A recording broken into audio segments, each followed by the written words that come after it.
My hobbies are fast cars and fast women. Hobbies are healthy. They teach you things.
Are you ready?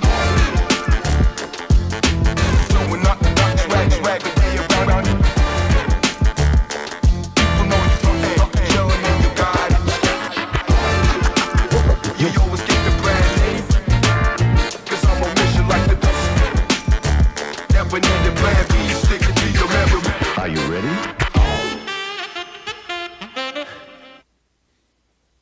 We are in and we are locked and loaded because, man, it's going to be a jam-packed show today. Zach Kyleman in hosting today on Around the UFL. Glad to see you guys all back. Is plenty to discuss and quite the variety of cast we have for this edition, including, I'll just start right away to my clockwise direction, the man that came in and is back once more for some more. It's Mr. John Lewis himself. John, glad to have you on, sir. How are things real quick for you? Yeah, all good here. Waiting on the imminent announcement of the Louisville Kings coach, and it's got to happen like probably while we're on the show. Yeah, of course. Wouldn't be a surprise. And now, seems like Mr. Rapoli's had some surprises that are outside of even his own tweets. Keeps on giving us a little bit to stay on guard for. So we'll talk more about that shortly. Alongside John, I'm looking at Mr. James Larson, the insider extraordinaire himself. James, you've been quite busy, of course, today. It's been kind of a hectic whirlwind, I would say, this month with trying to figure out some things the league is going to be doing or is now doing as of this afternoon. How are you feeling right now?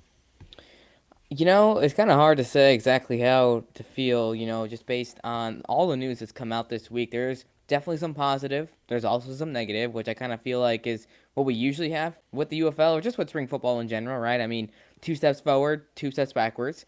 So, hey, we're here. We're going to have a league in 2026. So that's what I'm most excited about. And it might not be the same league that some of us have come to know and love, but you know what? It's going to be spring football. So I'm excited for that and trying to stay positive about that.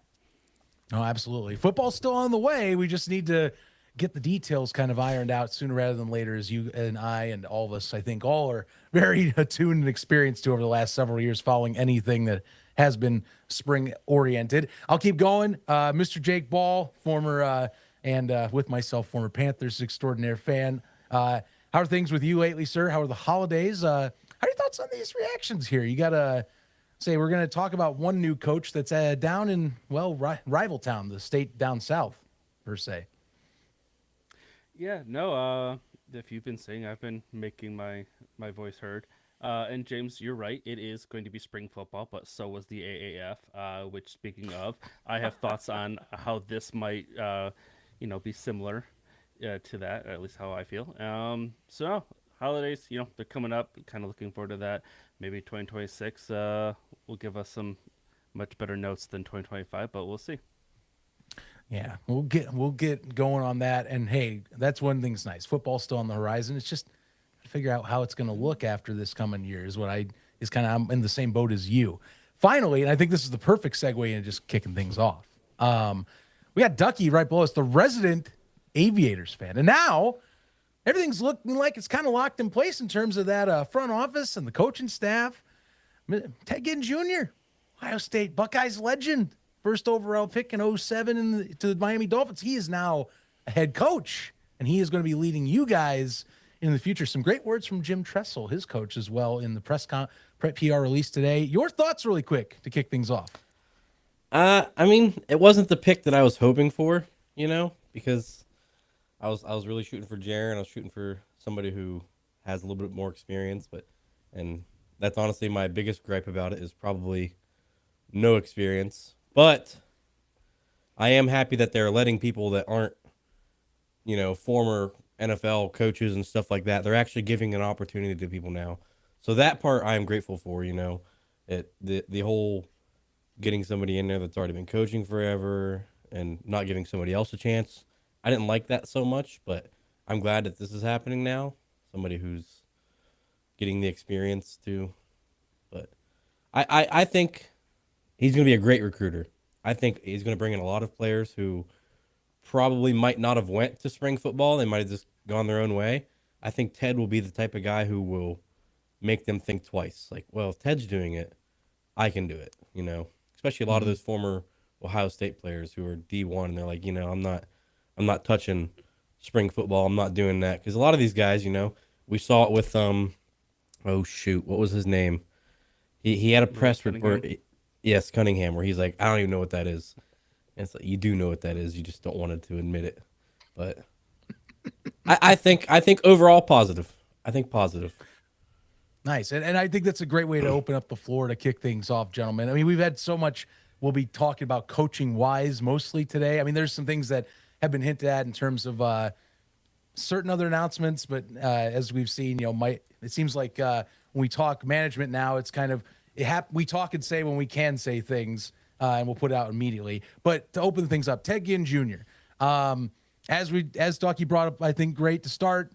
Not too much experience off the gate, though. Family has a history as well. His father is a multi-time high school champion in Ohio, in Cleveland, mind you, over there. And he's been helping as an assistant under him for a few years now. Has had some spells at Ohio State with some roles. New Orleans in 2023. He got some mini camp and intern coaching training as well. So not per se immediate head coaching experience, but as Ted's brought up in the past, he's had the desire to jump into this. It feels like he's at least gotten some tools and some learning to where now it's like, okay, my true first dig into this, I'm going to get that experience. And as he said, he wants to be an ambassador to give Ohio State Buckeyes players that next step beyond the college space.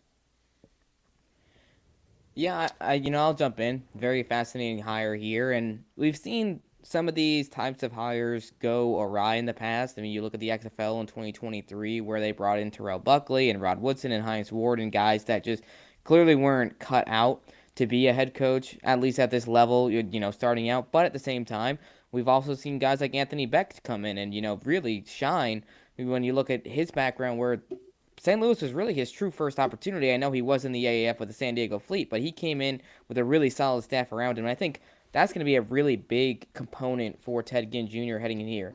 What's his staff going to look like? I think if he surrounds himself with coordinators and with coaches that have some more experience and guys that can really, kind of show him the ropes a little bit and just help him along as he adjusts to what it's like, not just coaching, but coaching at pro football. I mean, this is professional football we're talking about here. This isn't his first opportunity at a D3 school or, a local high school. Like, he is going to be coaching the Columbus Aviators, a professional football team. So I'll be really excited to see who he brings in as defensive coordinator, offensive coordinator on some of these position groups, because I think Anthony Becht is the route that he'll want to follow with guys that, really, Donnie Abraham, Leroy Glover, Mark Colombo, etc., guys that have the NFL repertoire and that coaching background that'll really help him out as he takes leadership over here.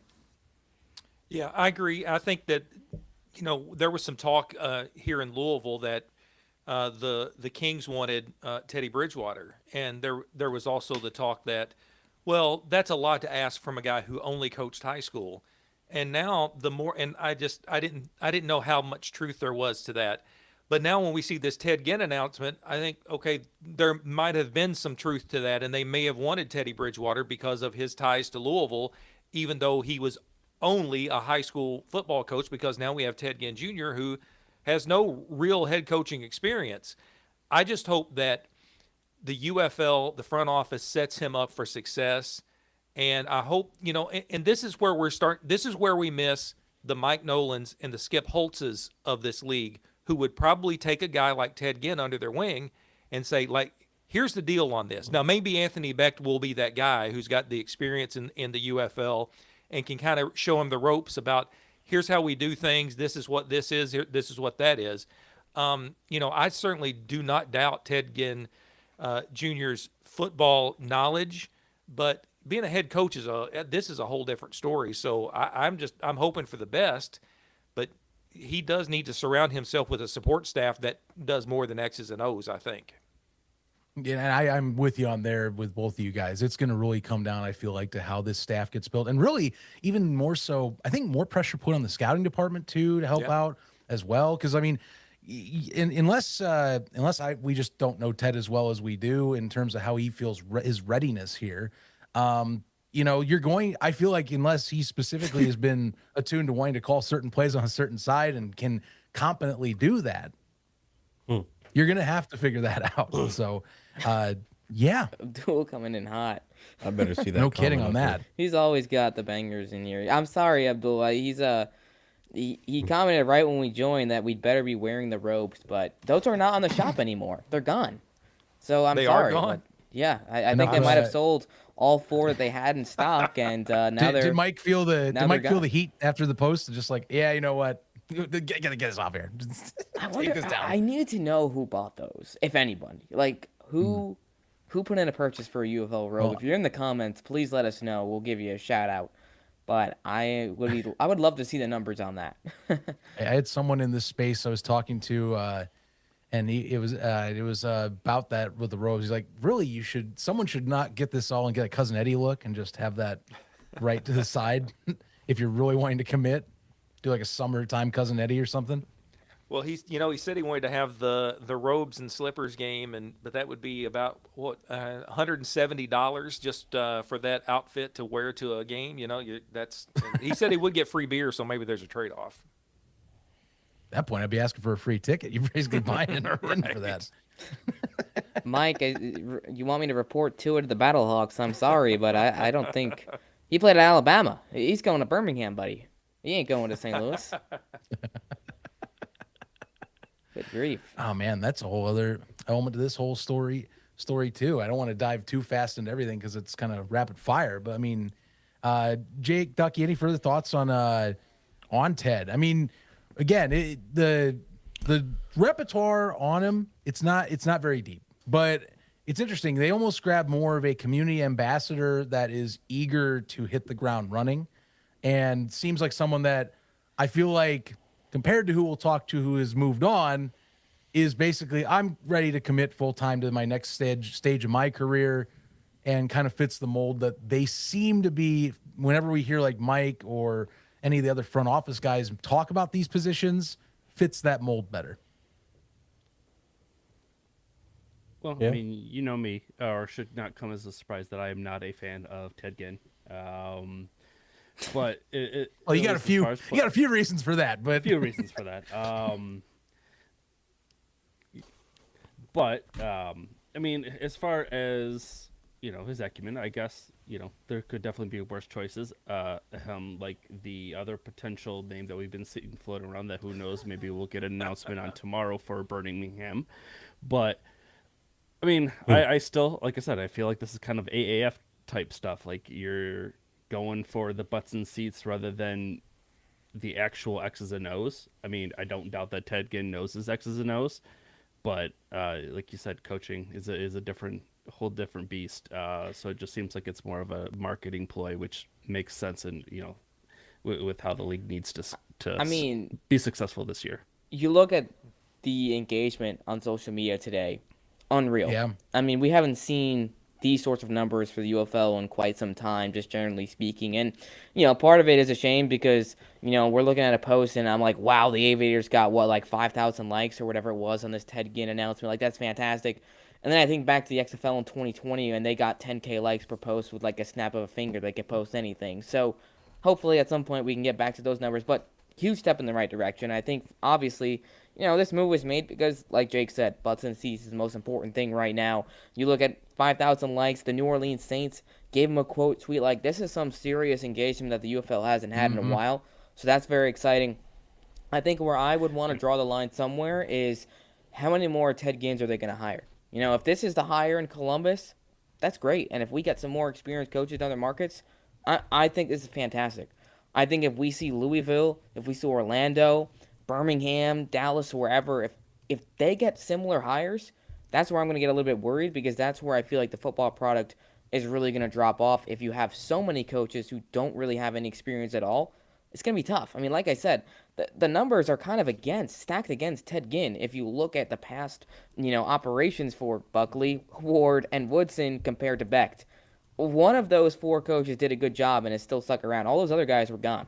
So, I don't know. I mean, that's just my thought there. But, Ted Ginn, I'm excited about it. But let's pump the brakes a little bit on some of these other markets. Like, we'll see how it all plays out. Yeah, I agree with that, too. It is Ohio State. As annoying as Ohio State fans are, trust me, I know I am one, but I think a lot of the popularity came from Ohio State. I feel like if another city did this, like Louisville, no offense to Louisville, or however you pronounce it, I don't think it'll blow up as much as this one did. I think Columbus was their peak in terms of that social media presence, like the shock factor. Because what could Orlando do other than be super funny? But outside of that, I don't think it's going to have that shock factor that the Ted Ginn did. But Yeah, I agree. I think Ducky's onto something there, because I think Ohio State and Columbus, that's a whole different animal than these other markets. And like James alluded to as well, I don't think you can do that in these other markets, because you're right. Like, what is the hire that does that? But again, you got to win in these, and especially that's my concern with Orlando, Louisville, and Columbus. These are new markets, and to get fans to come into these, to get the butts in the seats, you're going to have to put a good product on the field. And again, I hope that's why, if the UFL makes this hire with Ted Ginn, they have made the hire, they need to set him up for success, because this is a football town in Columbus, and you cannot stumble out of the gate and expect people to continue to show up for another 5 games or whatever they'll have there. And that's my biggest concern. Yeah, you get people in for the first home game because of the name, but Sure, you get the product on the field is going to be what gets people to return. I mean, if you're fine with selling, tickets to one, person and no return fans, then or the diehards, that's one thing. But yeah, the quality, and that's my concern with all these splash hires. Right. Yeah. Like that is a big concern for me, is if, wow, explosions, fireworks, awesome week 1 attendance, everyone's so excited, and then all of a sudden the Aviators are 0-5, and the fans are not coming back, they're not returning.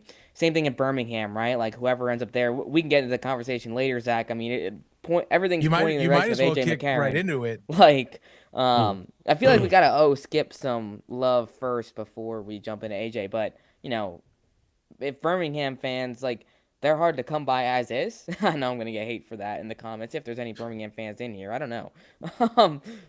no, it's too close to Mother's Day. They're probably getting ready for that.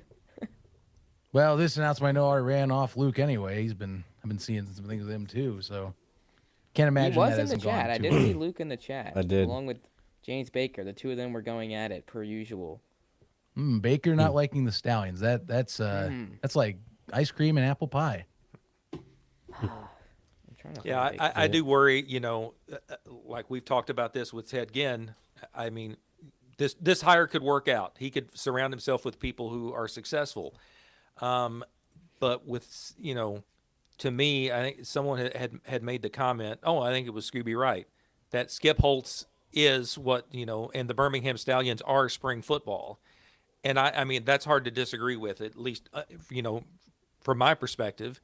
I mean, I think continuity is extremely important, especially when you're blowing up a league here. You need some kind of keys to continuity. And that's why I thought like Mike Nolan and Skip Holtz would be those keys. You do still have Anthony Becht, but man, it just seems like when you lose out on a market that was, with Birmingham, who thought they were going to lose their team. And, Rapoli, he was the savior or whatever. And then there was the big social media push, and that's great. But now I think there are probably people in Birmingham that might be a little upset about all this. And they may reconsider. We'll see how strong the Stallions fan base is. Were they Stallions fans, or are they going to be really mad that Skip Holtz is gone and stepped out of this, and they're not And going to the show roster. up?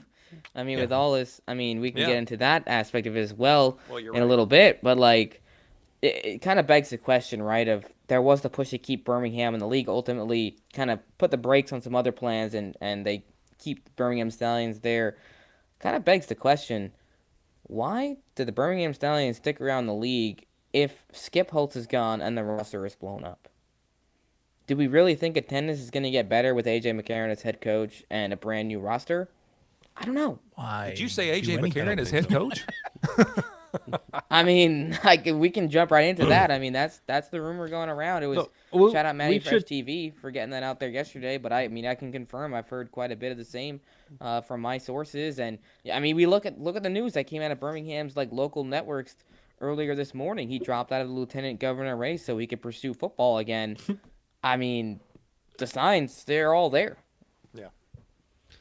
Yeah, when I I mean, saw we that do have report, to- I thought the same thing. It's like he said, football was calling, so what football opportunities are there in mid-December? I think we know. Yeah. No, I mean, there's definitely discussions going on. And the funny thing is, there were a couple of coaches that are, kind of in or around or might be coming back to the UFL that were trying to attract AJ in to return as a quarterback. But now with this new development, I think it's much more leaning in the direction of AJ being head coach of the Birmingham Stallions in 2026, which I'll be honest, this might be one of the funniest storylines we've ever seen. I mean, for McCarron, like if they don't As of right now. I tweeted about this yesterday, like if they don't make Anthony Becht play AJ McCarron week 1, like what are we doing? Like that's such a good storyline right there. We'll have to see if that's going to be the Orlando Storm playing Birmingham or the St. Louis Battlehawks, depending on where Anthony Becht ends up. But I mean that would be some fireworks right there in week 1. I don't know. I'm betting on Becht if I'm being honest. Got a little I'm betting more on the experience. Battle of Mid. Right. The Battle of Mid. But, you're right. And wasn't this the same AJ McCarron who complained about the setup and like having to take the same flights and they didn't like everybody they were palling around after games and things like that. Now he wants to be a head coach in the league. I think that's really interesting. That's really quite the turn of events after he lost his job with St. Louis, complained about everything that was going on, and now he's like, "Oh, I think I want to be a head coach again." If that's the case. I think AJ McCarron's a horrible pick. I think he's too much of a crybaby and too much. I just think he cries way too much. If he doesn't get his way, he makes too big of a big deal.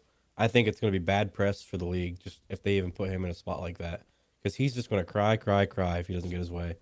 That's just what he does, and it's been that way since he was put in St. Louis.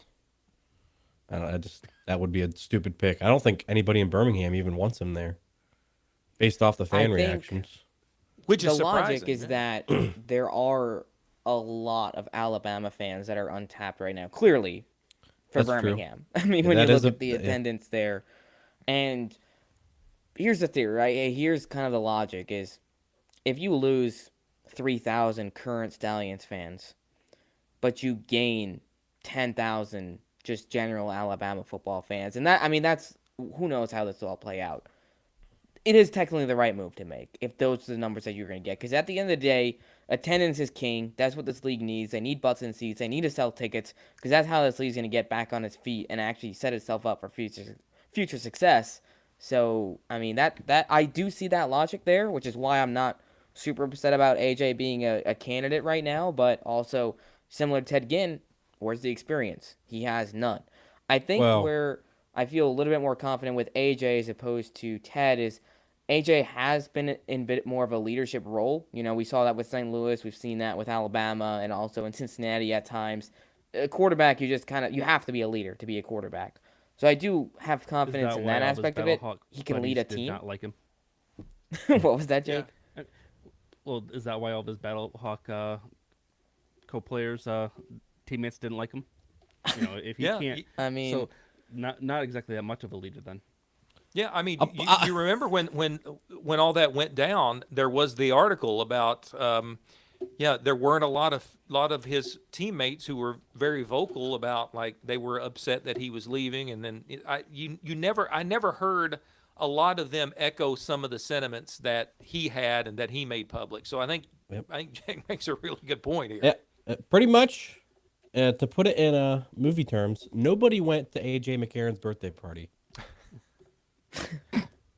Also, James, thank you for stealing the point that I've been making about is that Rapoli, and for better or for worse, the right decision, the wrong decision, he clearly does not care about existing fans. And like you said, Yeah. maybe that's the right move. You get rid of all of the existing fans that, weren't the numbers, and you have those untapped fans, the demographics, the play, the people that are really connected to these college teams, and that's who you bring in. So like, I get it. I don't like it as a existing fan, but it would make sense. Yeah, and that's what Mike said. He said change is what needs to happen. So I mean, and change is definitely happening. So I You guess think? No, interesting comments here from Birmingham Sports, who's down there. Shout out Birmingham Sports. But he said, James, people don't show up to watch AJ on the sidelines. And then he followed it up with Bama fans care about Bama football, not washed up former Bama players. So, like, and that's someone who lives right there in Birmingham and goes to a lot of these events and knows these fans much better than I do and much better than a lot of these people do. And, to kind of counteract my previous point is, how many of those untapped fans can Mike Rapoli in this league actually bring in? Because if the marketing isn't right, and if, it's just like, ooh, fireworks, but like the product isn't good, at the end of the day, none of this is going to matter. So a lot of it's going to come down to execution, and I'm holding out hope. I'll see it I'll believe it when I see it, but, oh boy. I think I know who's about to join. Ayo. I was Bama. ready for him to say something. he just Luke. wants his name up there. While Luke's getting acclimated, we actually got a tip here that we might as well read. $5. Thank you to Bros Pro 6327. Says, I'm fine with younger, newer coaches. League of Opportunity has to act like it. If they don't work out, so be it. League can't afford to be picky. Yes, they can though. They're clearly not in the greatest of shape financially. It needs to work out. These coaches need to work out. So that is just not a take I agree with. Yeah, I mean, you had that's the thing. People spend time and pay money for these things, and back to the fans. I don't know why you would want to wash away that. You've already got a concentrated fan base, and you've got they're diehards. There are 6 of us right here, but you already have a concentrated fan base. Why not try to build on that rather than wash it away? And it does feel like there is a little bit of that with Rapoli, and kind of the flippant remarks, but that's who he is. I mean, there were too many people when he was having these these introductory news conferences in Orlando and Louisville and Columbus, where he was making flippant remarks and people were really thinking like these are facts and this is what he's saying, like, oh, Columbus and Michigan are going to play when we bring Michigan back. It's just the guy talking. So he makes a lot of flippant remarks, but I really do hope that that he does embrace, the people who do enjoy this league like us and who want to see this league succeed and not think that, there's no value in that. Michael asked a good question about salaries and coaches leaving and all of that. For the record, Mike Nolan did not leave on his own accord. He wanted to stay involved with the league. It was the UFL's decision to send him away, one that I still don't agree with, but to each their own. And for Skip Holtz, we can kind of lock in on that a little bit here, Zach. He quit. 4-time playoff appearance, 39-8 record, I believe. Luke, correct me if I'm wrong there. I'm just going off the top of my head. 39-8. You look at 3-time championship head coach, and he chooses to step away. And a lot of this has to do, it's a couple of things, but, main reason is the whole full-time structure now with coaches picking up a lot more work and doing year-round stuff. Skip Holtz worked here because it was a part-time job for him. He got to do it for a few months. We heard him talk about this all the time. He's like, I love this UFL. This is the best job ever. Like, I get to work for a few months out of the year. I get to go spend the rest of the year with my family, whatnot. If he were to work full-time, it makes so much more sense for him to go into college, because he's had plenty of college offers. I mean, he's had, over the last few years, he's turned down some really good offers to stick around in the UFL just because he's loved the setup so much. So I think this restructuring was just kind of the final nail in the coffin for him to be like, all right, it's time for him to step back, as he said, reflect, try to figure out what that next step is. And he was very clear that he's not retiring. This is not a Bob Stoops situation. This is Skip. I mean, I think he's going to be ready to go. I don't know about this cycle, but maybe the next cycle, the next go around, 2026 heading into 2027, we'll probably see him pick up a college job. That would be my guess.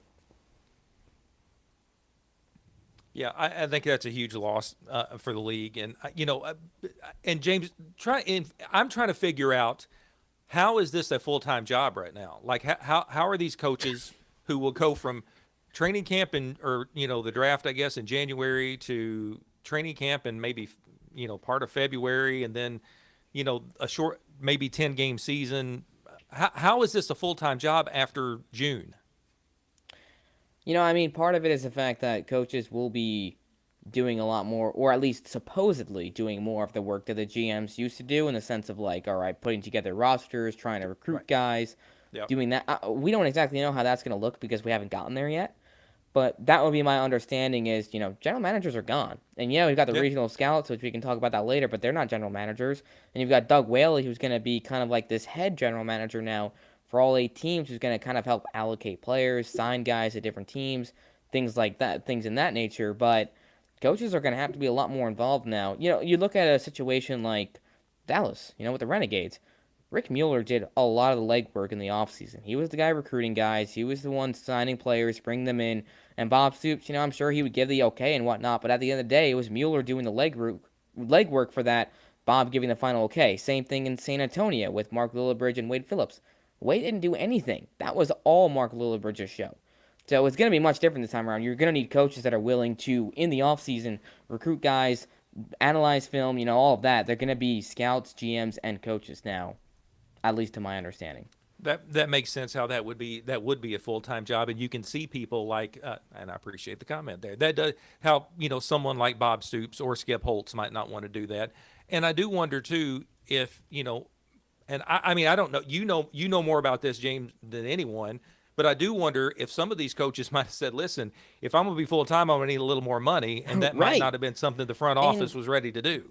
And you think about contracts, logically ties in that way, by the way. Like, that's... Yeah. It won't be said out loud, but that makes a lot of sense. You can give Ted Ginn or Shannon Harris or one of these guys a smaller contract than what you can give to a Stoops or a Holtz or whoever else. Sure. And, it's their first, like for Shannon, this is his first opportunity as a head coach, in the UFL. So you have those, like, I can see that as a selling point as well for the UFL, being like, all right, you know what? We'll settle for some of these other guys that might not have experience because they're easier to sign to smaller contracts. Again, that is pure speculation, but given the way things have gone this league, it wouldn't be shocking. Yeah. You don't cut your way to success. That's not, I mean, and the thing with this, the whole front office, you've got 2, billion-dollar companies. You've got a billionaire who's also, co-owner and investor. You've got the Qatar Sovereign Fund that does $500 billion in assets. They're not hurt. It doesn't, if they're buying into this, I don't think they're going to hurt for money. This is couch change for a lot of these guys. So I just hope that there's a lot of hands there's in the fire right now. Well, and you're right. I mean, there's there are going to be a lot of cooks in this kitchen. But I just hope, because they're all putting the money in there. What I hope is they're spending it in the right ways. The marketing efforts, hope that would certainly be great because that has been the complaint since 2022. When the USFL kicked off, there was not enough marketing. So boots on the ground makes sense. Full-time coaches, as James explained it there, makes sense. But you have to spend the money in the right way. And I just, it just shocks me, and it's disappointing that Skip Holtz and Mike Nolan are not going to be part of this in 2026. Yeah. John, I am fully with you. And I'll be honest with you, I almost feel defeated in the way I talk with this stuff anymore because, especially on the Birmingham front, I see the messages from the folks that I usually see when I come on here. And, I mean, what do you want me to say anymore? I'll be honest with you. I feel like I'm yelling into a void trying to say the obvious things the league should be doing in a market like Birmingham. And every step of the way, They seem to do the exact opposite thing that creates more fan tension, more pushback. Why should I go to games? Who cares? And the full-time season thing, I hope these coaches are also community ambassadors because, John, where the hell is this marketing? I still am not seeing this promise being kept that we're going to go and find the fans. Again, I hope this is the last time I say this, and you have all heard this, and you probably want to say, shut up, Zach. The business is responsible to get you in the seat. It is not the fans' responsibility. It's that simple. I can't say it anymore because if I do again, I really should stop being on this show because at that point, I'm have a malfunction. I'm a broken record. You might as well Zach, take I need the you pin here, off man. the- I need off you to of the host vinyl. it. No, Oh, I will well, say, I do know here in Louisville, I talked to some of the people with the Kings. They said there would be, fan events in January and February that are engagement events where you come out, and you start to meet the team who, let's hope to God in January and February, they've got them together by then. But you're right. I mean, as Ducky said, you have to be kind of optimistic here because we are going into a fifth season of spring football, which is unprecedented in history of spring football. So that is a positive thing. We just want to see it succeed. And you're right. That's a great point that you make. It is not the job of the fan to try to sell this league and to get to the stadium. It's the job of the UFL to have us come there and want us to be there and make it an event. And hopefully that is what they're working on right now. I mean, we had heard that not a lot was going to happen in December, but the fireworks are going to happen in January. Well, it feels like the hand was forced. I don't know if it was the Mike Florio article today that might have lit a fuse because at the end of that article where he talks about how these coaches are leaving, it's like he says anyone that has basic common sense is going to ask the question, what's going on? So, maybe this was an answer to that. I don't know, but it felt that way. I mean, it's Maybe it was a also coincidence. the UFL where we're told one timeline and then it's always another one. I mean, just look at the UFL shop, for example, John. You woke up at 4 a.m. and it's a little different situation, but By the way, I ordered my stuff on Black Friday. Nothing has happened yet. I have gotten nothing. oh boy. I bought that from Did 108 you and you Stitches. still paid you didn't get a refund on that $10 shipping? Still, they're going to give me they have promised me the $10 shipping within 10 business days, which will be this Friday. Oh boy. Yeah, Birmingham Sport had a great comment that I need to pull up. Hang on. Where did that go? It was a Michael Scott reference, which I honestly Yes, thought. that my was gosh, dude, that was a good so one. funny. No, that's great. There we go. Losing Skip Holtz is like losing Michael Scott. Yeah, we'll get another season or two, but at what cost? Gentlemen, thoughts? Ed Helms is not walking through that door. I really want to hear what Luke says about this because I can keep defending it all day. If it isn't for Michigan, I'll stand on Birmingham's hill until it gets blown up by whatever thing comes at it from the other side. That I will defend that till the day ends. And even for the people that never thought it was a great mark anyway.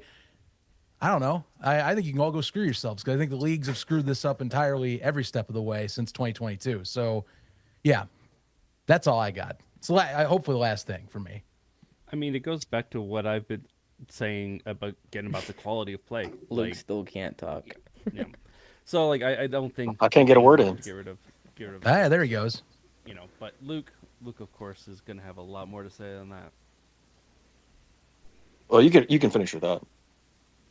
Oh, just that is I'm concerned about the quality of play. You get too many new coaches, especially this late in the game, to get your staff, get your playbooks kind of in order, ready to go for training camp. I think the 100 days is quite the tight squeeze, and I just worry about not having some quality coaches is going to see some quality suffer, and that's going to hurt the viewership, in my opinion. I mean, yeah, I can crash out now, I guess. I mean, I'm done with this league. I have been, probably in the top 1% of spring football fans and supporters since 2019. And at this point, what's the point?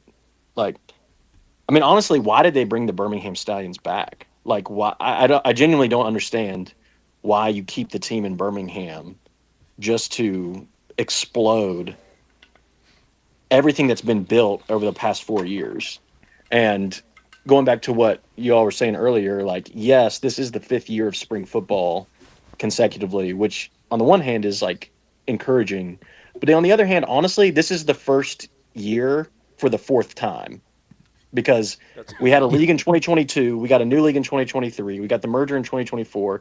Things stayed the same into 2025, and they're blowing it up again, starting from square one in 2026. So, like, for me, if I was to continue to support and follow and promote the Stallions, I don't even feel like I'm supporting the same team. Like, it literally feels like a completely different team at this point. Like, you're taking away our coach, who's stuck with us through thick and thin for the last 4 years. You're probably in some capacity blowing up our roster.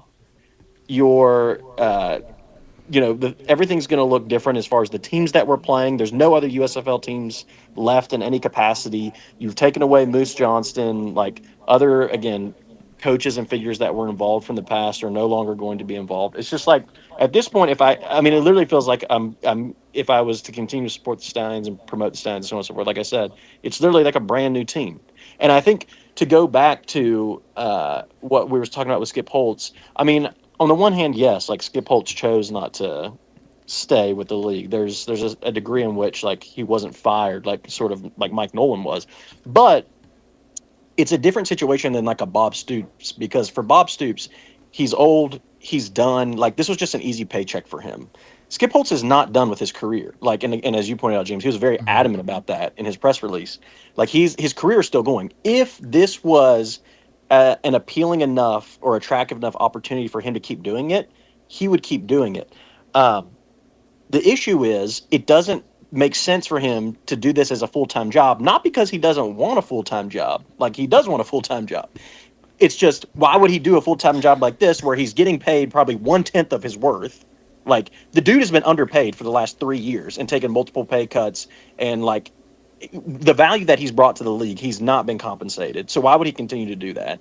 Also, he's probably, again, going to have his roster blown up in some capacity either this year or next. So everything he's put into building relationships, teaching his system to all these guys, like, you're asking him to start over yet again. He doesn't have a GM. And the Stallions win because of that continuity. For sure. I think that's important to point out. Like, the Stallions dynasty wouldn't exist if Skip had to keep blowing up his roster every year. There's a reason why Birmingham was 39-8 or whatever the record is. Like, yeah. So I think crucial.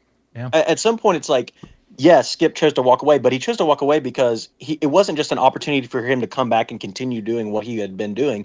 It was, again, like I was saying, this is a brand new league. It was a brand new job offer, basically. It's a brand new job opportunity. And at some point for him, it's just like, why would I do this job full time for, like, again, 1/10 of what I could go make at a G5 school, when you're not even going to let me coach the same guys, probably, at least to a large degree, that I was coaching before. Like, again, it doesn't make sense. And that, again, that's coming from a guy who, as you pointed out, James, has turned down several other, at least in terms of money and time, much better paying, more demanding job opportunities in the past. So I think, right. That's where, like, on the one hand, was Skip fired or forced out? Like, no, but on the other hand, he kind of was, because, again, what you're asking him to do. And as I told the ticket rep on the phone when I asked for a refund on my season tickets, like, you, with Skip Holtz, you should be bending over. I mean, he's literally the Nick Saban of spring football, right? He's the Bill Belichick of spring football. Whatever greatest coach of all time, fill in the blank, he is that for spring football. You should be bending over backwards, doing anything you can to retain this man in some capacity. And yet, you're basically going to force him out so you can bring in a guy who literally, his coaching resume is his kids' flag football league, a couple games in his kids' flag football league.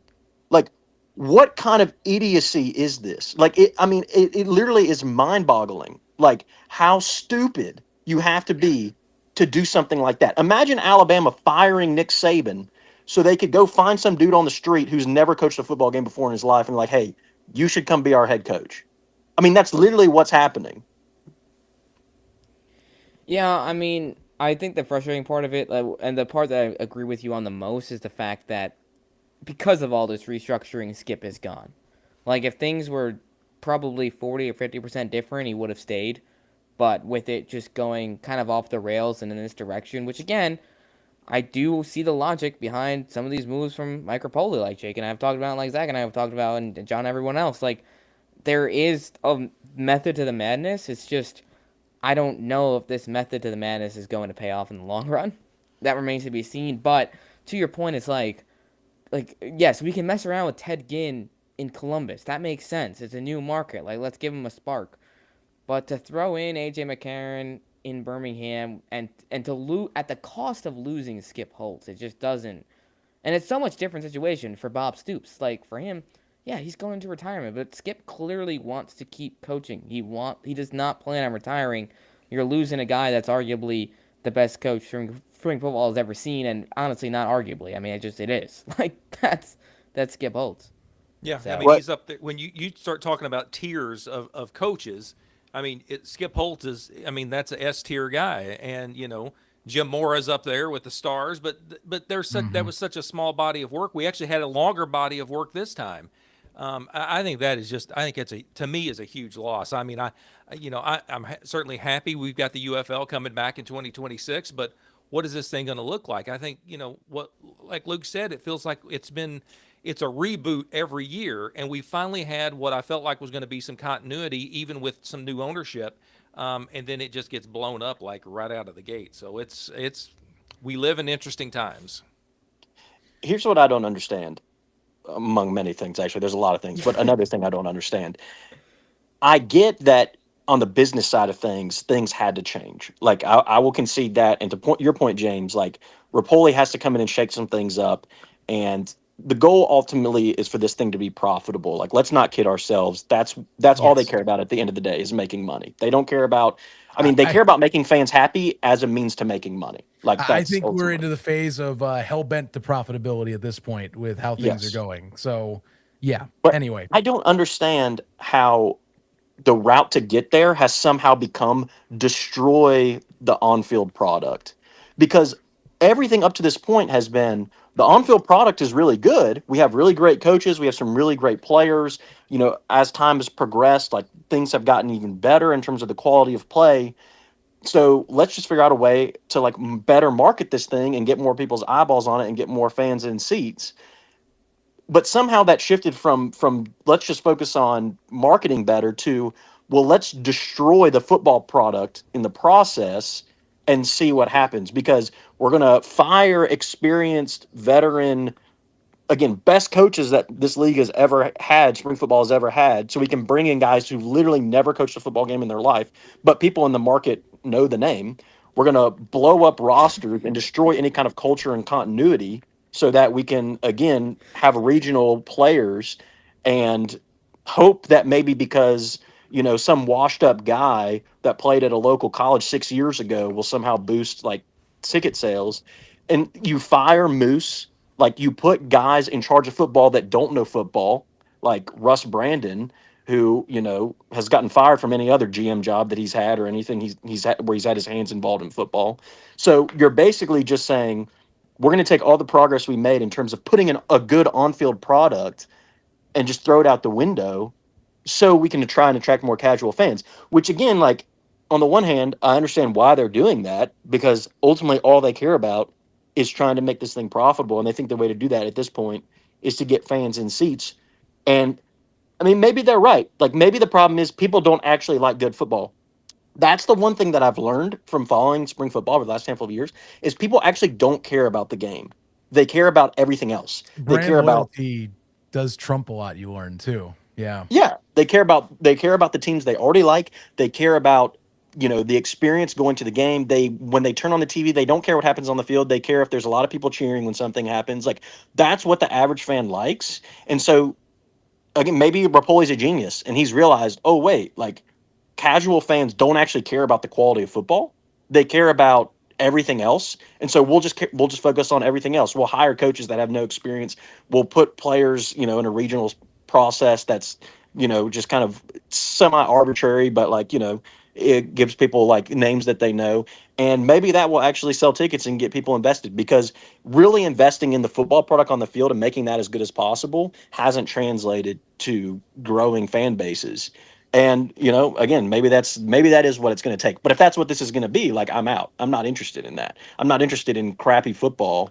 But again, Joe Schmo, Trent Richardson played for the Birmingham Iron. Well, that was cool. The dude averaged 0.3 yards per carry and was terrible. But like, you could go to the game and say, "Oh, I know Trent Richardson's on the roster."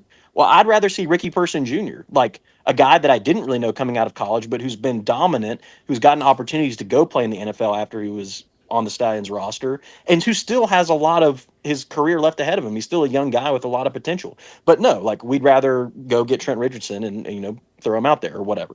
So, I mean, I just don't understand how we have to destroy the football side of things in hopes of bringing in more fans. Why can't we try and keep what's been good and keep your core fan bases that you've built over the years intact and build on that and address some of the things that have been a shortcoming, like marketing, instead of blowing the whole thing up and starting from scratch again, which we're going to do for the fourth time in 5 years? It's a great question. It's one of the reasons why I'm kind of in your boat, Luke. You took the words out of my mouth earlier. I have changed my whole relationship with spring football this offseason because of the same song and dance, the repeat crazy. Some of us just can't do it again. It's okay. You see a turnover, like coaching changes and all that. I used to be really excited about that. Now I'm just like, oh, that's neat. Hope we get 2 seasons with that guy this time. Or, oh, that's neat. Hopefully we don't have to talk about replacing someone or replacing a thing again. So I'm with you there, and that the thing is, they are redoing it because they feel they need radical change. And I hope that pans out. But you know what? My thing, and I'll toss it again to you guys. If you guys know me, I follow arena and indoor, and I follow a lot of that like lower level stuff too. The UFL would get smoked by these sales agents in some of the best arena and indoor teams, or the folks selling ads, because they don't do barely half at best, of what these teams do with the groundwork they do in these markets out here. And they should be hiring people from like Arizona and Jacksonville, from places that actually sell tickets and give a rat's ass about trying to get butts in seats, because I don't see it. And Zach, I still haven't seen it. I want to ask you a question, actually, because we've got some competition for the Orlando Storm with the Pirates coming to town. And that's an organization that they won a lot of football in the IFL. I mean, the Massachusetts Pirates have been, and Zach, correct me if I'm wrong, but I mean, I believe it's the same entity, the same ownership and kind of team in general that'll be there in Orlando as Massachusetts, correct? Correct. So that means that it's the same winning franchise that's had a lot of really good football players, a lot of former USFL and XFL guys on that roster.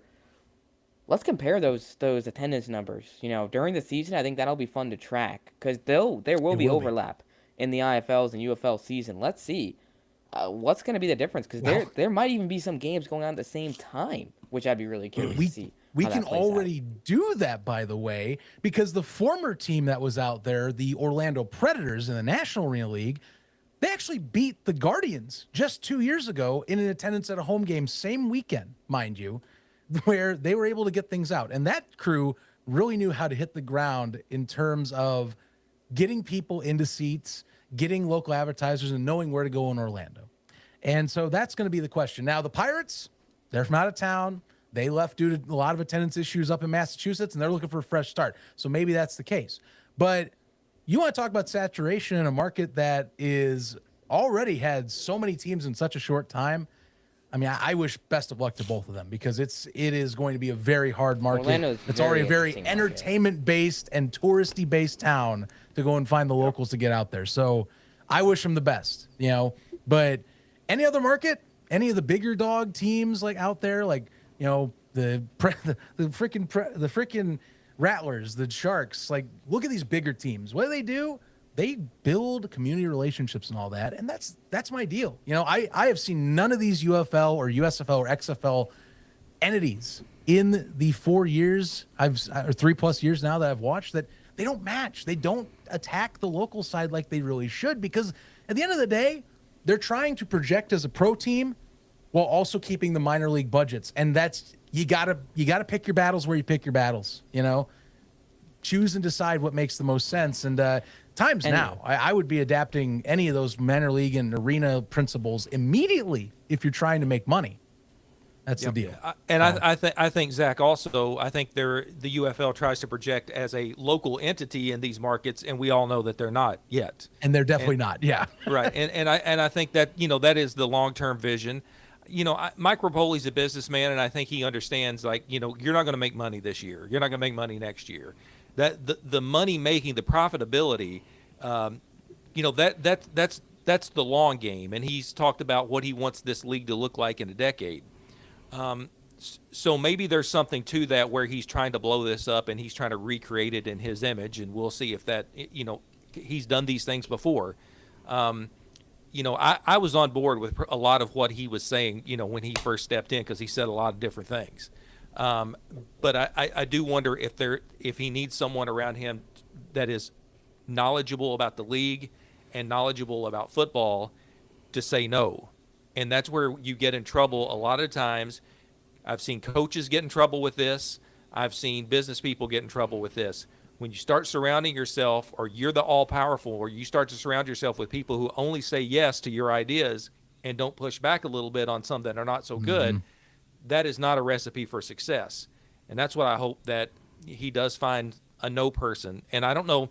Right. Maybe Moose was the no person. It can't be an echo chamber. That's what it has been all this time, which is why. Well, and I think you also have people trying to hang on to their jobs from the old regime too, so they're also going to be playing into the yes-men mentality as well. Right. Sure. No, that is a worry for me. Is that I think that's been the biggest shortcoming of spring football the last several years has been the leadership and the echo chamber that has kind of existed in the ecosystem. And I do think that the UFL, the XFL, the USFL, they've had a lot of really good people in those leagues. So I don't want to come at this as if I'm saying the leadership's been terrible, but I do think that there has been this kind of blindness in the sense of, there are some glaring issues that have been overlooked every year. And I think, and that's why I praise Mike Rapoli so much, because he's come in and he's, turned over all the stones. The problem is he's turned over the stones that weren't overturned. They were fine. We did not need to move some of those stones. So, to be fair, though, some, I could come in and turn over all the stones and make all of these changes too.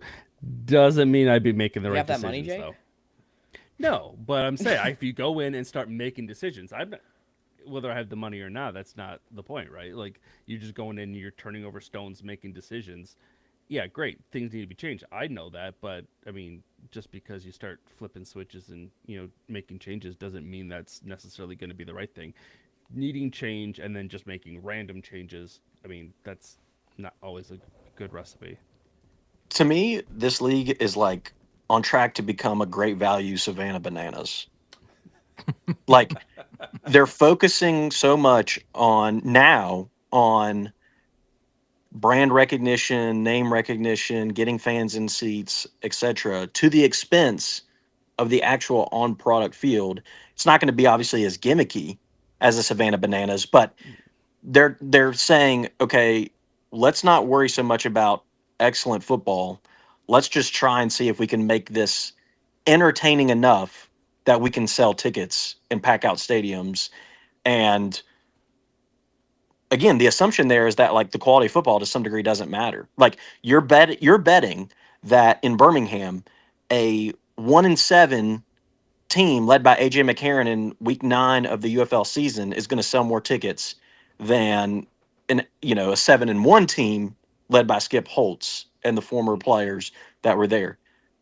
And, again, maybe that's true. Maybe Rapoli's a genius and everything he's doing is going to pan out in the long run. But again, if that's what this league wants to be, I'm just not super interested in a great value Savannah Bananas. I'll just go watch the actual Savannah Bananas. Someone made a good point there that the play on the field has gotten better. I thought it got exponentially better, even with the teams that started off slow. We thought the Roughnecks were done, and then in which they were kind of done. But man, they picked it up in those final games. And the bad teams were still fun to watch. Even the Brahmas were fun to watch. Right. I mean, even Memphis even showed a few flashes now and Whoa. then. I mean, it happened. It happened a couple of times. But yeah, why erase all that if that's the plan? Now, I mean, if the plan is to completely blow up these rosters and redraft, I mean, to me that doesn't make a lot of sense when you're, again, what we talked about before, building on a base. You're building on a base of good play, and then you're going to blow that up. but now you almost have to. If we have 6 new head coaches, and if, there's rumors that Anthony Beck can end up in Orlando, if they're really trying to regionalize this whole thing, and truthfully, if John Gruden's not going to be a head coach, then Beck probably is your next best bet to just stick him in Orlando. I mean, if you're blowing up the league this much anyway, it's not going to matter. But all of that said, Shannon Harris will be the only guy, and we need to talk about him too because he got locked in a few days ago as well. But Right. He's going to be the only head coach returning to his own team and his own market. Everybody else is kaputs. So at this point, John, I am 100% with you. Like, the roster is being blown up. I've been anti that this whole time. At this point, it makes sense because, I mean, it's already going to be blown up anyway. Like, the league in general, I don't know. I mean, you're telling me that Jim's when I stealing turn on another the one of my points. I was just saying, you're telling me when I turn on the TV in the next spring, I'm going to see the Anthony Beck led Orlando Storm versus the AJ McCarron led Birmingham Stallions. Friday night opener, baby. With Jamar Smith as the Orlando quarterback. He's too old. And, He won't be there. I don't know. Well, yeah, I mean, I don't know. I'm just saying, the point is, like, anybody who's followed the league up to this point, like, you're like, why would you tune into that? I mean, it's so absurd. Like, again, if you're a casual fan and you've never watched this before, then yeah, maybe you turn on, you have no idea the history and you're interested. But if you're blowing everything up like that, I mean, that's just so insane to think that we're just going to completely reshuffle everything. And anybody who's followed this thing, your most dedicated hardcore fans over the last several years, are going to want anything to do with that. Well, and That's I think what I've been saying, Luke.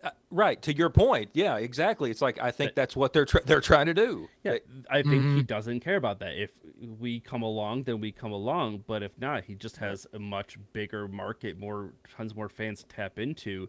That if it means, those of us that have been putting money and time and effort into the league over the last few years, we go away, then, to him, because again, it's a business. The goal is to make money. That's the right move. He's not here to make us happy, for better or for worse. Again, that doesn't make me happy, but it is what it is, and it makes sense from the business perspective. And if we want the league to succeed, then maybe that is what needs to happen. As much as none of us are going to enjoy it, or few of us are going to, Luke, enjoy I need your answer on this. All around Rue says that Beck leaving St. Louis would be way more terrible than the Skip move. Yeah, I'm not even gonna. Damn it! Can I make a point on that though? I think This that's is a being fascinating recorded. Comment. Ask me after the recording stops. Can you pull that quote back up? Because I'll tell you, I think that is a fascinating discussion because it's funny. Are we going to learn from the lessons of the past? Do we not remember 2024, Houston, Texas? Me and Stefan sitting in the stands hearing, "Where's Wade Phillips? Wasn't Wade supposed to be the coach?" Do you know how devastating that would be to show up week one, to have the people that don't follow this stuff on a weekly basis go, "Where's Anthony Becht? Why did Where's we take Travis our coach Feeney? away?" Where's our Exactly. coaches? Just Where's let's our be keep that real. in mind. They've But already been through this situation before. Yeah. Are Yeah. they smart enough to realize that, or are they just going to roll with the changes? That's the question Now, here. the only thing I'll add to that one, Zach, is that people in there are some fans in St. Louis who are fed up with Beck just because he hasn't won a playoff game, and Well, I sure. disagree I with mean- those fans. I mean, I think Beck has been one of the Check better that off. coaches this space has seen, but I don't know. It'll be a little. I don't think it'd be as bad of a move as the Skip, as the Skip move. I mean, if you're going from, I don't know. Let's be honest. They have 30,000 fans. It's not like that's big of a change for all of those people. The biggest fan base in the league. I mean, could half those fans even name their head coach? I guarantee they could. I think St. Louis is the one place you don't question. want to touch. I think that is your 100%. control factor. 100% agree, because I think those are some of the most knowledgeable fans, in the UFL when it comes to like their team and how dedicated they are to it. I think Ducky's 100% right. Like Anthony Beck, what you say what you want to about his playoff record or whatever, like why would you don't mess with that formula no matter what. Now Beck might want to leave, but the UFL should do everything in their power to get him to stay where he is.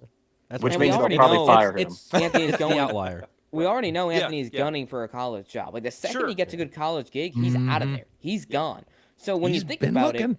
we only truly have one head coach because look, I think Beck will probably be in the UFL in 2026 because he hasn't been hired yet by any of these colleges. And I know he's gunning for USF there to hire someone. I know he wanted the UConn job. I don't know if anyone was hired there yet, but I mean, Yes. he's probably not. Yeah, he was. So, I mean, he's probably in the UFL, but I see him gone by 2027, which means Shannon is the only one remaining.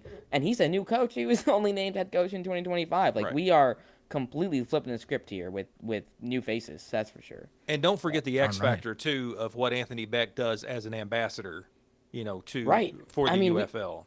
I've been preaching that this whole time is we need more coaches like Anthony Becht, not just in the sense of, I think, one, it's a great story. He's a guy that came to the league, took advantage of opportunities, won a lot of games. But in the offseason, who else is out there filming himself at some random event or he's passing through St. Louis and he's taking pictures of himself there and he's like, shout out Battlehawks. Like, he's obviously repping St. Louis and doing a great job of repping the UFL. Did the same thing in the XFL.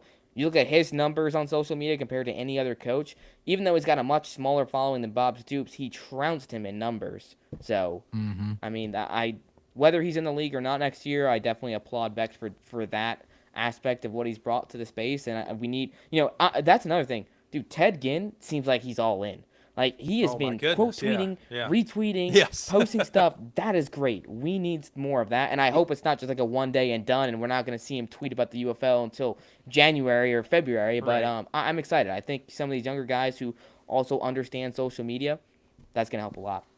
Well, but to your point, is that not what we've seen in the past? Like, oh, this is the engagement we want. This is the tough type of post that we want to see. Yeah, keep doing this. And like 2 days later, all of a sudden, it's just tumbleweeds. Like, oh, There's a well, that was separation between the short-lived again. real world and the online world that I don't think people understand enough, just to put it out there. So you can get engagement, but just make sure you're not forgetting that, you got to actually do stuff too outside of throwing a post up every day. Yeah.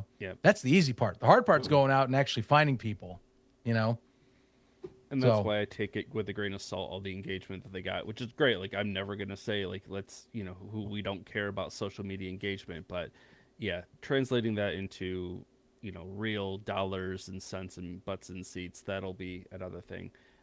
Columbus is probably the new market to certainly do it. But still, that's to be seen. Well, I can tell you, being in the tailgate section before a couple of those Battlehawks games, just going out there and talking to those guys. I'm not sure that they're super active on Twitter, but they were super active they were super active in the team and being there 3 hours before kickoff to be out there. Some of them were double fisting Jack Daniels and grilling and. They were there for a good time, but they could talk football. So it wasn't just like it was Yes. an event. It was they were all in. And now again, you can't compare any other team or market to that. It's such an outlier, as Ducky said, and so I'm reluctant to do it. But I can tell you the positives of that, and that just seems like a recipe that the UFL does not want to touch. I mean, yeah, if they're trying to do one thing, they're trying to get St. Louis and all these other markets. You want the 30K fans. Why would you change what is already right? If it ain't broke, don't fix it. Now, that is to be fair, that 30K has dwindled quite a bit. I agree. It has. To play devil's advocate here. Yeah. No, you just got to it be has. careful. You just got to be Yes. careful with how you play that market. Overplay can also Sure. be a backfire. So No, has it dwindled? Yes. Is it still more than any other market? 100%. Right. I mean, Oh, yeah. there's such a solid base there. I mean, it's incredible. It's like looking at, the cryptocurrency. Like, has Bitcoin dropped? Yes. Is it still worth a lot more than any other cryptocurrency? Yes. Right. Yeah. The tough thing with St. Louis, though, is like there's always the question, though, of like, can you replicate what has happened in St. Louis otherwhere? Because how much of that was due to frustration with Kroenke, frustration with the NFL, frustration with the Rams, and you can't bottle that up and take it to Columbus. You can't bottle that up and take it to Louisville. Definitely can't bottle up and take it to Birmingham or Houston or these other markets. So I think obviously you don't want to ostracize that fan base. You want to continue to grow it, but I don't know that it provides any sort of playbook for other markets. No, I think that's a good point. I think that might be the key element on why it is successful. But they also the Battlehawks do so much in the community. They probably Yes. do. Now again, Zach makes a good point. The real world and the online world are two very different things. But our window into what they do is online, and I've seen so much of them getting out in the community to do different things and promote that as well. Local TV covers them like like they're like a professional team, like a professional team in your town will get covered, because I think they're one of the outlets that say yes. They're not one of the outlets that say like, well, we'll try to get you somebody, or no, we can't do that today. I think Brian Stoll and the PR department there, I think they do such a good job in reaching out to people and saying yes, because they know what the lifeblood of this league is. And it is a strong fan base, and it is a strong community. And I think that's what they have there. But you're right. You can't replicate that, because it was a perfect storm for them right there, to lose a professional team and then get another professional team, another one that was really good. Not good enough for some people, but good. Sure. John, great highlighting though on like that's why I like talking with this stuff with, like, it's fascinating seeing how people react versus how the business reacts. And like, amazing when you talk with some different levels of football, how some feel like, well, if we just put something online, that'll work, and it's amazing. Cause like, sure, you can do that. But what's great is with what you're putting out there. And that's why I like St. Louis, they show what they're doing online. It's the groundwork. Then you can circle that back to using that to show, hey, we're out here and about. Come and find us. We're out in your neighborhood. We're doing things. And that makes great social media engagement. So it feeds back into the social numbers they want. So it can be a symbiotic relationship. I just don't think the UFL outside of that market, like we've talked, really embraces that, because I just don't know if they feel like it's worth the money for it or something. It felt like they kind of tried in 24 and then they pulled back a lot in 24, and they haven't really done it since. So just not sure. It's just something's not connecting there, or they just don't value it that way. But that's like St. Louis to me has a lot of great examples of what you can do that makes sense for what I think a lot of us diehards want to see them do. Yeah. And Memphis tried. Memphis tried in the preseason, They did. But the product on the field was just not going to get people to that stadium. Mm-hmm. And a history of No being doubt about burnt by that. every spring league since the World Football League in the 70s. I think after a while, there's like, we can't do this anymore, which I'm hearing a lot on this podcast right now. When you have a market in Memphis that has a history of couldn't even support, well, sorry, not even saying that. Here's the better term of it.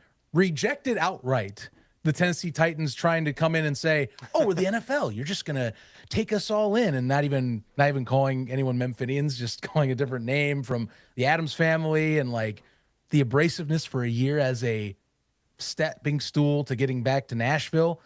Yeah, I think the market's hurt, and I think they realize that things were not playing out. If the NFL can't make it and they mess up there, that's a hard part too.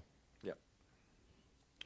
Now, some other, I guess, positive news is that we haven't talked about much is Shannon Harris is staying in D.C. I mean, that seemed like kind of a given. And the optics around this I thought was very strange, only because he was locked in what was it, July?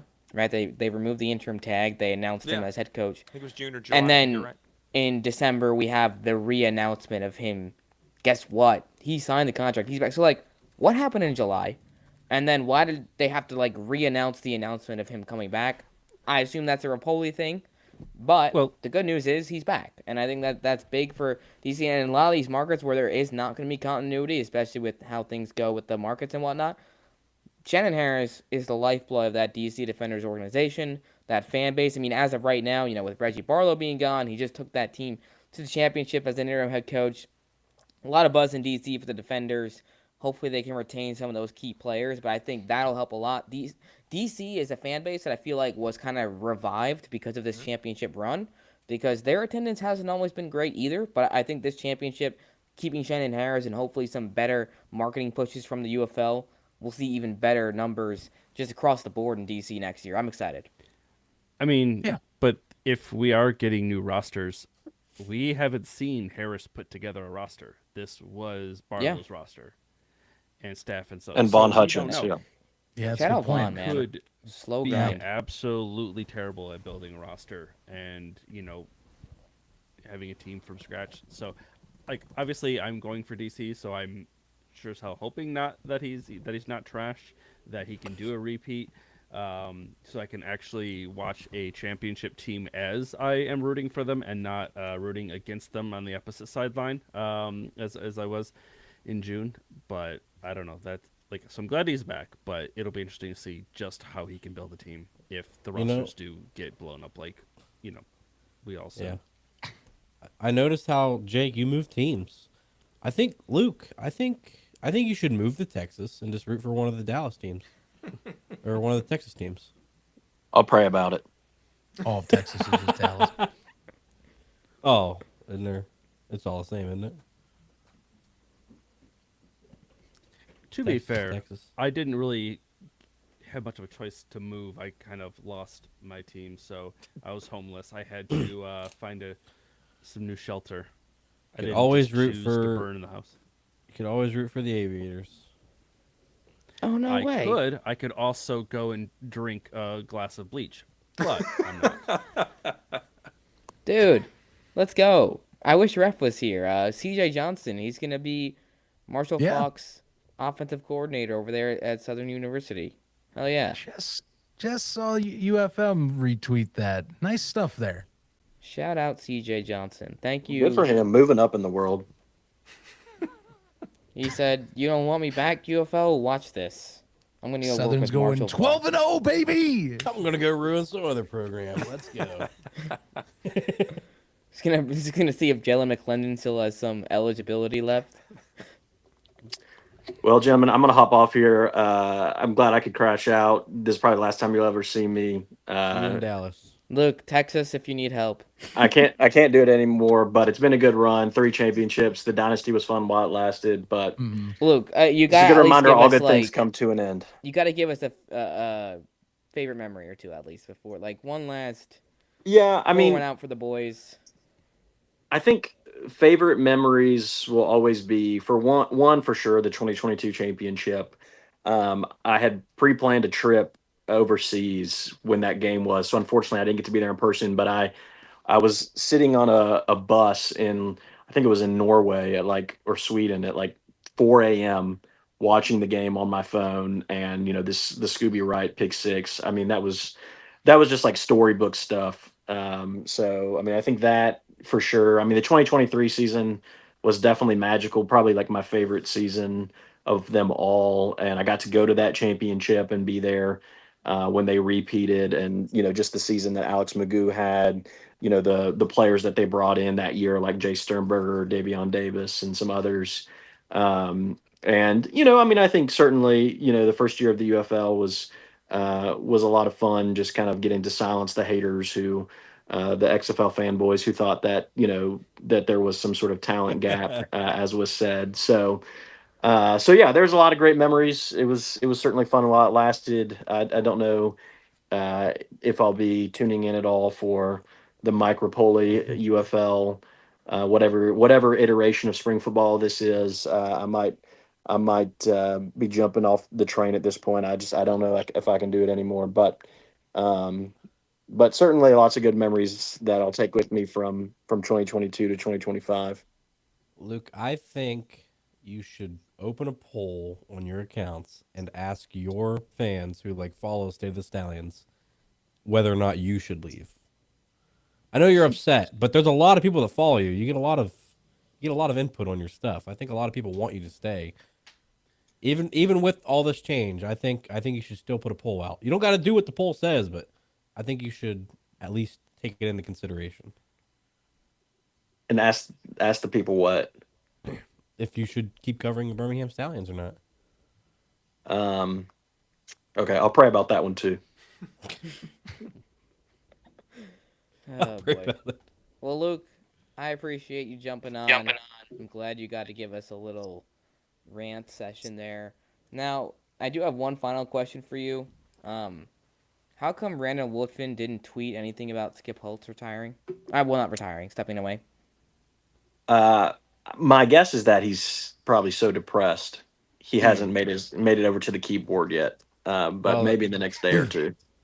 It's because the election's over, so he doesn't really need to use his lines. Well, yeah, I mean, he'll thank Skip Holtz when the next election comes up. the election's over, so he's not using all the desperate Stallions fans as voting bait. Oh man, bet him and Mike teamed up. That was the original plan.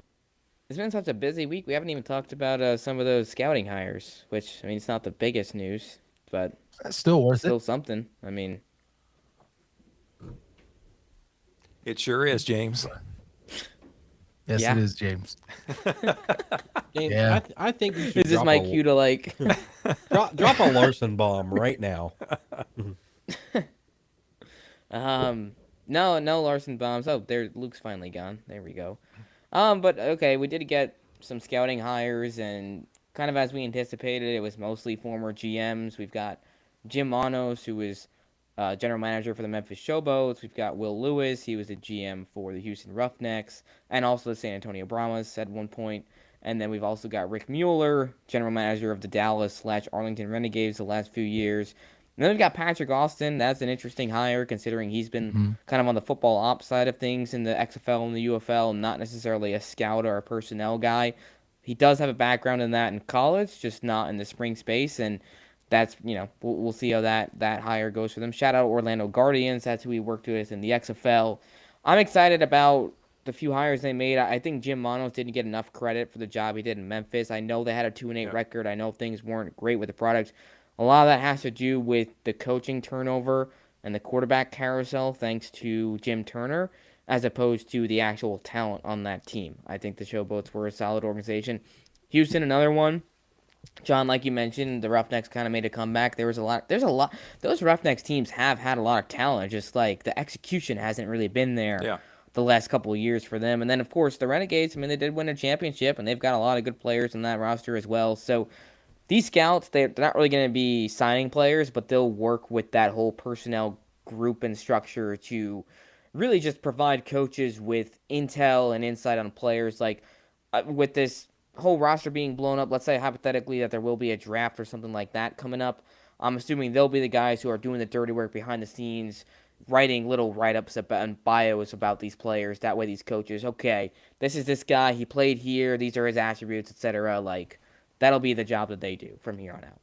Yeah, and I hope they do a good job, again, of, trying to get the right talent to the right teams to the right coaches. I mean, especially with the 3 new markets. I mean, to me, that's going to be the survival, making the assumption there's going to be a 2027 season.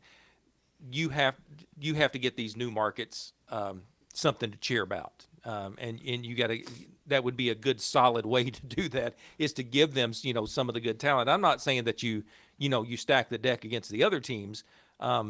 But those guys need to work on, making these new teams as strong as they can. But it sounds like we're going to have a lot of new teams. Yeah. Oh yeah. Willow deck. Gentlemen, it's been a great show. Honestly, a lot of stuff to get off our chest. A lot of talk around on what any of this meaning for the future of the league. Anything we're missing?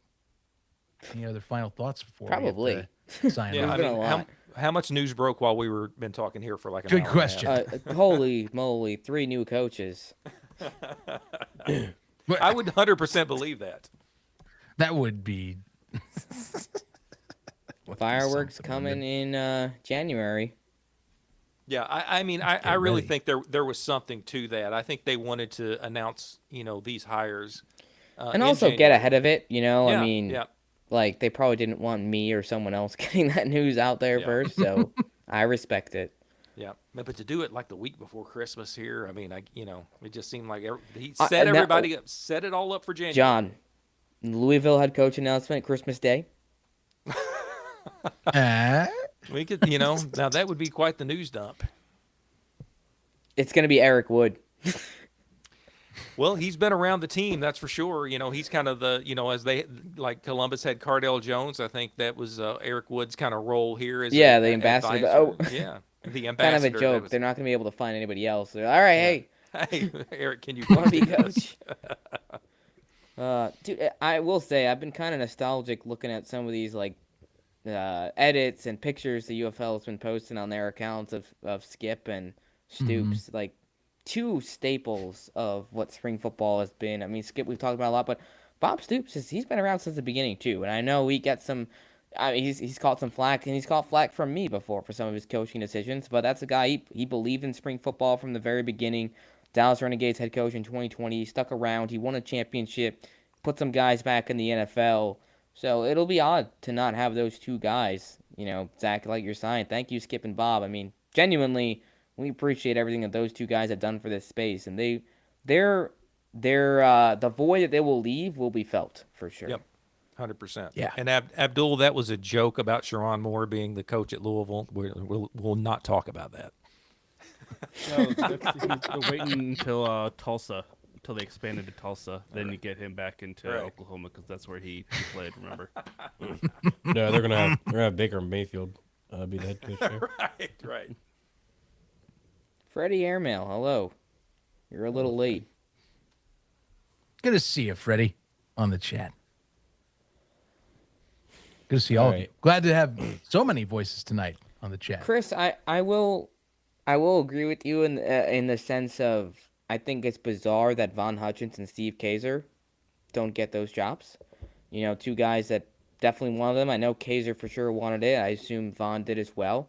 Von's a guy that has really built the DC Defenders to a team that's won a championship, has appeared in 2 championships. Zach, Jake, you guys know Steve Kaiser as well. I mean, just one of the, and I think what bothers me about it the most is when you look at who has the most true scouting experience and personnel experience and kind of like all these roles combined across so many leagues. Kaiser's done this for 5 decades now, and the CFL, the UFL, the USFL, the NFL, probably a couple other leagues that I'm not even mentioning here. Like, the dude's done it all. Like, if you want a pure scout, that's your guy. But shout out Kaiser. He is working with College Gridiron Showcase now, so I'm glad he landed somewhere, and hopefully we see him in a front office at some point on a team. Probably not the UFL, with since there's no longer front offices for these teams, but hopefully he ends up somewhere. Yeah, good that he's already back hitting the grindstone with a group like that. So DJP has an interesting point here. Zach, I'm curious to get your thoughts on this. I wish Luke was still here, but Corey Chamberlain, I feel like should be a candidate for that gig because he is a Birmingham native. So, I mean, if you're going for that, it could work if AJ McCarron doesn't work out, I guess. I mean at least there'd be some continuity there. He's been in the scene. They're not gonna, yeah, I mean, they got a type they want to.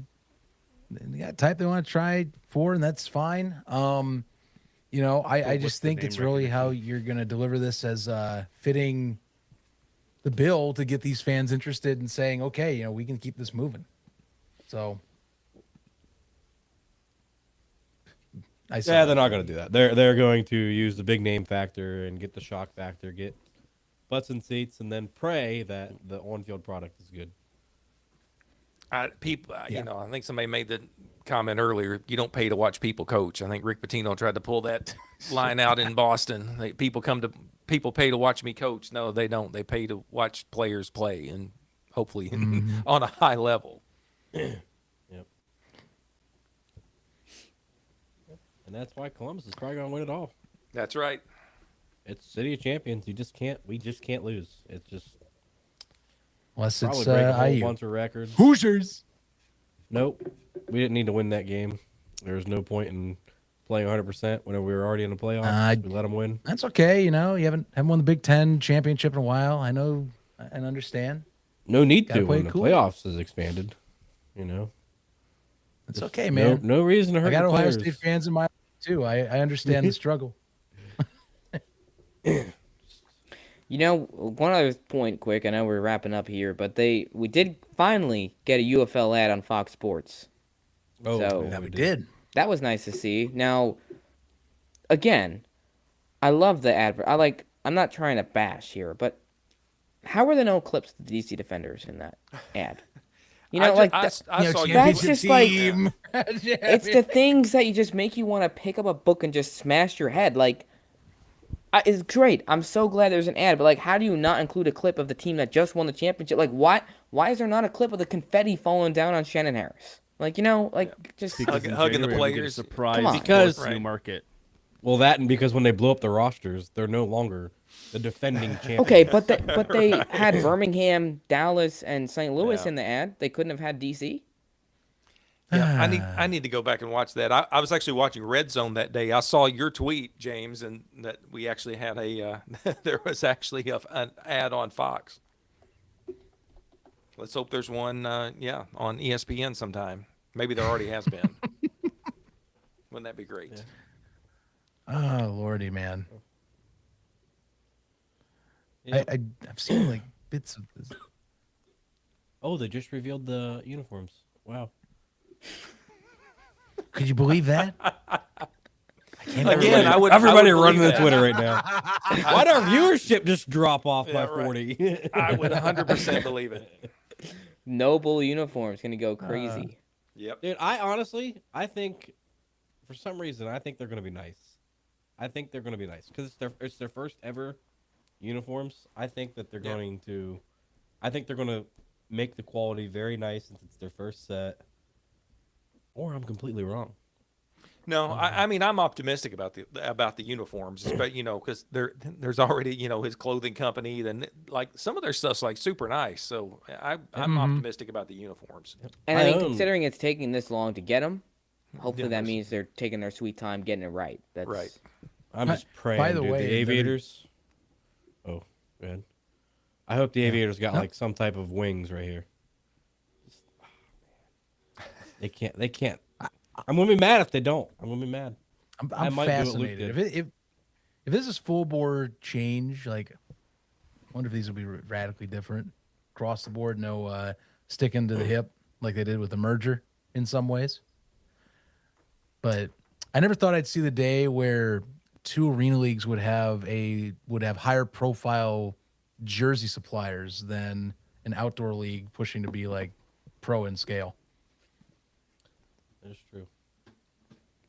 Well, I'm assuming cheaper. Better be. You're That too. not getting a apparel deal like Nike paying you billions of dollars. Right, You're going to be right. paying out of your pocket. I'm sure the UFL paid Under Armour, even though The Rock has this deal. I'm sure they still had to pay. So this is probably a cheaper way to go. And of course, it's like The Rock and Project Rock. Whatever, you get a little more publicity on your own brand if you get to have a Noble on it. So, he gets to double dip a little bit. Yeah. Yeah. Luke just said that his phone died, which is why he left. Kind of surprised his phone died before he did, to be honest. Somebody says that bring back Starter. Remember, Starter did the AAF stuff, AAF, and that yeah. stuff. Some of that stuff was quality. I still have a rain suit from the AAF that I still use because that was one of the best rain suits that I've ever had. I have a Atlanta Legends starter jacket. Yep, those things were sweet. That's Yeah, fire. that's the one thing they did really well. Get into with Starter and like that Yeah. with some nostalgia. Plus, there's some Yes. quality stuff. Yeah, they had some good stuff. Yeah. Well, boys, Yeah, some of us have to Indeed. work at 5 o'clock in the morning. Well, no, I have to get up at 5 o'clock. Oh, to get on the I have treadmill. to. Yeah, I have to be up. I got stuff to do. Sleep is for the weak, You're right. You're as right. I need sleep. Some of us got to get on the treadmill at 5 o'clock in the morning. some of us got to wake up at 5 in the morning for that next UFL announcement that's going to That's drop. right. Yes. Yeah, that's the truth. New merch drop. Any last words, gentlemen? We'll sign this off. How about That's that? not true, but yes.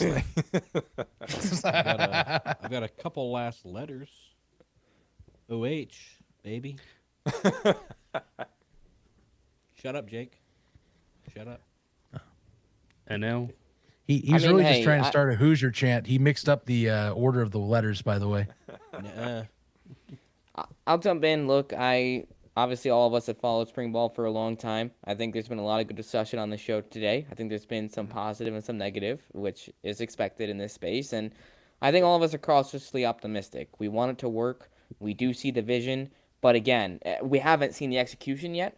So when we see that execution, it'll be a little bit easier to believe the vision. But until then, there will be that cautious optimism and also the constructive criticism, which I think, John, as you pointed out, is necessary. Like, you can't just have a bunch of yes men all the time either. And you know what? At the end of the day, none of us are getting paid by the league, so we can have opinions that we want to have. So even if our speculation is unauthorized.